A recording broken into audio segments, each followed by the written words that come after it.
یہ کہانی ایک ایسے شخص کی ہے جو اپنا روزگار بسر کرنے کے لیے ایک فیکٹری میں ملازمت کرتا تھا۔ وہ اکثر کام سے غیر حاضر رہتا تھا۔ فیکٹری کے مالکین اس سے بہت پریشان تھے۔ کئی بار اسے نکالنے کی کوشش بھی کی لیکن وہ ایسا نہ کر سکے کیونکہ اس شخص کا کوئی ولی وارث نہ تھا، تو احساس خدا کی وجہ سے انہوں نے ایسا نہ کیا۔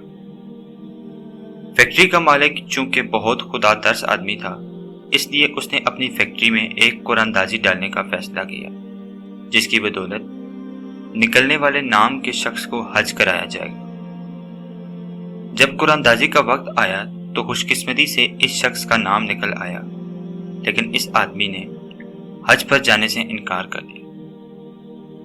اس کی اس حرکت کی وجہ سے سب حیران ہوئے اور کسی اور کو حج جانے کا موقع مل گیا۔ اب سال گزر گیا، دوبارہ قرآن دازی کا وقت آ گیا۔ اللہ کے حکم سے اس شخص کا نام دوبارہ آ گیا، لیکن اس شخص نے اس بار بھی نفی کا ارادہ کیا اور اپنی قرآن دازی کو ٹکرا کر کسی اور کو دے دی۔ سب اس سے بہت حیران تھے کہ یہ کیسا انسان ہے جو اللہ کے دربار پر دوسری بار بھی بلانے پر نہیں جا رہا، لیکن اس شخص کے کان پر جوں بھی نہ رہی۔ اب تیسری سال قرآن دازی کا وقت آ گیا۔ اس لڑکے کا نام حیران کن طور پر تیسری بار بھی نکل آیا، لیکن اس نے حج کا ارادہ ترک کر دیا۔ فیکٹری کے مالک نے اسے بلایا اور پوچھا کہ تم ایسا کیوں کر رہے ہو؟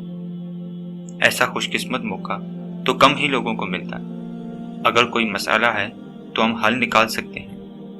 سب لوگوں نے بہت اصرار کیا اور اسے جانے کے لیے بولا۔ آخر اس نے جواب دیا کہ اگر آپ لوگ مجھے بھیجنا ہی چاہتے ہو تو مجھے 1 سال کی تنخواہ چاہیے۔ وہ لوگ حیران ہوئے کہ بھلا اللہ کے گھر پر جانے کے لیے کوئی اس طرح کرتا ہے، لیکن فیکٹری کے مالک نے اس کی یہ شرط مان لی۔ اب وہ لڑکا حج پر چلا گیا۔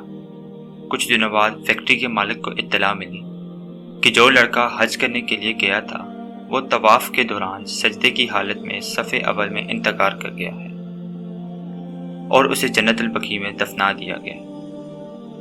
یہ خبر فیکٹری کے لوگوں میں آگ کی طرح پھیل گئی اور اس خبر نے سب لوگوں کو حیران کر دیا کہ ایک لاپرواہ، لالچی اور 3 بار حج کو ٹکرانے والے آدمی کو ایسی موت کیسے آ سکتی ہے۔ سب اس بات پر بہت حیران تھے۔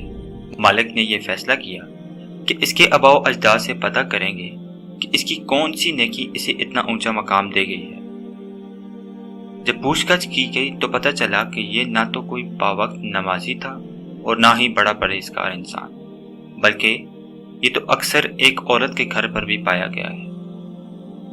اب لوگوں کے دل میں حیرت کی انتہا اور زیادہ بڑھ گئی کہ ایسے شخص کی موت اتنی اچھی کس طرح ہو سکتی ہے۔ پھر فیصلہ یہ ہوا کہ اس عورت سے جا کر صورتحال کا پیش منظر دریافت کرتے ہیں۔ جب لوگ اس عورت کے گھر پر پہنچے تو اس عورت نے بتایا کہ وہ جوانی میں ہی بیوہ ہو گئی تھی۔ اس کے چھوٹے چھوٹے بچے تھے، کوئی اس کی مدد نہ کرتا تھا۔ جب کام کرنے کے لیے باہر جاتی تو لوگ طرح طرح کے القابات اس پر ڈالتے تھے۔ پھر ایک دن مجھے یہ شخص ملا۔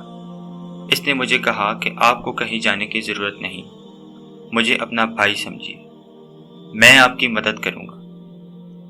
پھر اس کے بعد آج مجھے سالوں بیت گئے ہیں، اس شخص نے کبھی میری دہلیز کے اندر قدم نہ رکھا، مہینے کا راشن رازداری سے پہنچا دیا، میرے بچوں کا خیال خود سے بڑھ کر رکھا، میری حفاظت کے لیے کہیں باہر نہیں گیا، 3 بار حج کا ارادہ بھی میری وجہ سے ترک کیا کہ پھر مجھے پریشانی نہ ہو اور مجھے فاقے نہ کاٹنے پڑے، اور اس بار جانے لگا تو اپنی 1 سال کی تنخواہ بھی مجھے دے گیا۔